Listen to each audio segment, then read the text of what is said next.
Porque, de alguma forma, o que o Pix fez no Brasil foi disruptar algumas cadeias.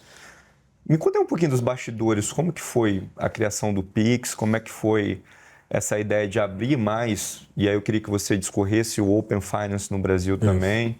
Me conta um pouquinho desses bastidores e faz um gancho para mim, por favor. Como é que a gente usa toda essa tecnologia para melhorar a gestão pública no Brasil? Bom, então o Pix ele não era uma ideia sozinha, não. A ideia é como é que a gente vai fazer.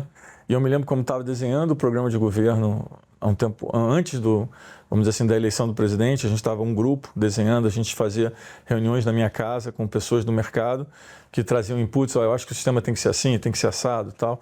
Então, na época, o meu trabalho era bom. Eu não sabia se ia estar no governo ou não, mas eu queria fazer um trabalho mostrando, olha, tem uma possibilidade de melhorar a intermediação financeira. Como é que vai ser a intermediação financeira do futuro? Eu sabia que era mais digital, a gente sabia que era mais digital. Então a gente pensou, como é que a gente transforma esse mundo, que é um mundo mais analógico, para um mundo mais digital? Primeiro, a gente precisa ter engajamento das pessoas. Se as pessoas acharem que elas têm ganho pessoal de fazer isso, aí eu começo um processo. Porque sem engajamento, eu não consigo gerar um processo de digitalização que depende das pessoas. Então, o Pix era um instrumento ideal para ser o primeiro, vamos dizer assim, da série.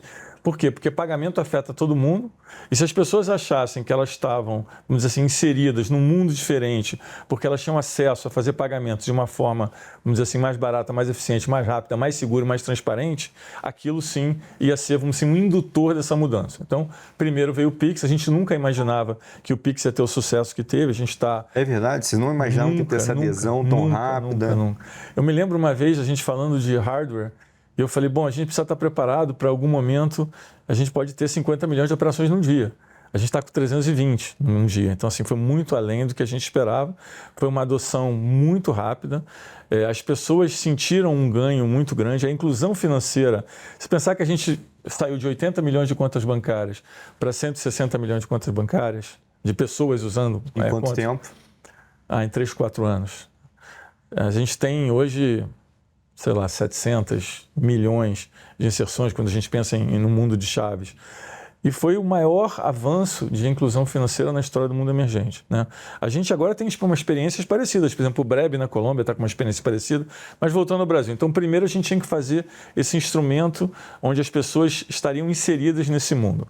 Era importante que o Pix fosse programável, porque a gente precisava colocar novas funcionalidades ao longo do tempo. A gente sabia como ia começar o Pix, não sabia como ia terminar, mas o Pix não ia ser eficiente se a gente não conseguisse juntar a universalização das pessoas no mundo financeiro com a universalização de dados. Então precisava ter o Open Finance.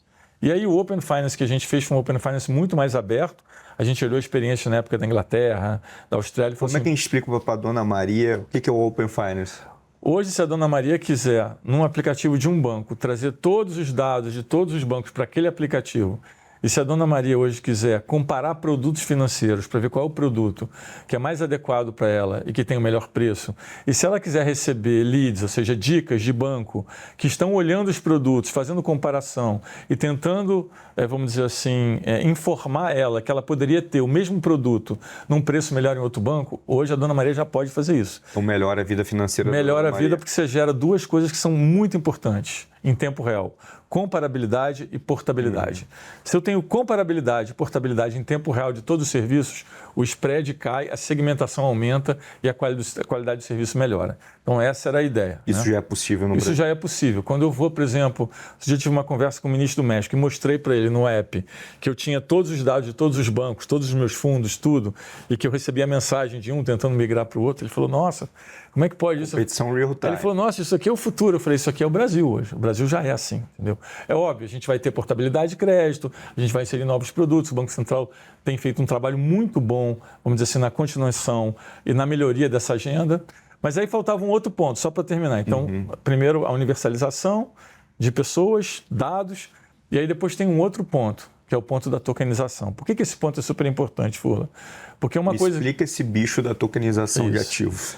Hoje você tem representações de ativos financeiros e não financeiros que são contas. Em algum momento no futuro, e já está começando, e ficou muito exponencial nos últimos 6 meses, a gente vai ter tokens, ou seja, você vai conseguir ter programabilidade dentro de um pedacinho do seu ativo. Por que isso é bom? Porque, por exemplo, você pode ter uma casa, comprou uma casa, aí você divide ela em 10 pedaços. Você pode fazer um leilão de colateral da sua casa para poder pegar um empréstimo mais barato. Ou você pode fazer uma programabilidade dizendo, olha, se a taxa bater tanto, eu quero refinanciar X%, vai fazer automático. Em algum momento, com esse mundo de agentes IAs cada vez mais controlando a sua vida financeira, e cada vez mais dando, vamos dizer assim, advisory, dicas financeiras, é muito importante que o pagamento, ou seja, que o dinheiro seja programável. Por quê? Porque todas as outras coisas vão trafegar num ambiente de programabilidade.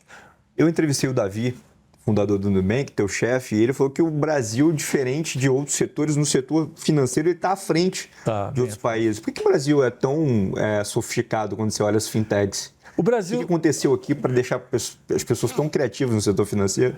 O Brasil sempre foi sofisticado porque sempre viveu com inflação alta. Então precisava achar várias coisas para que o sistema bancário sobrevivesse no ambiente de inflação alta.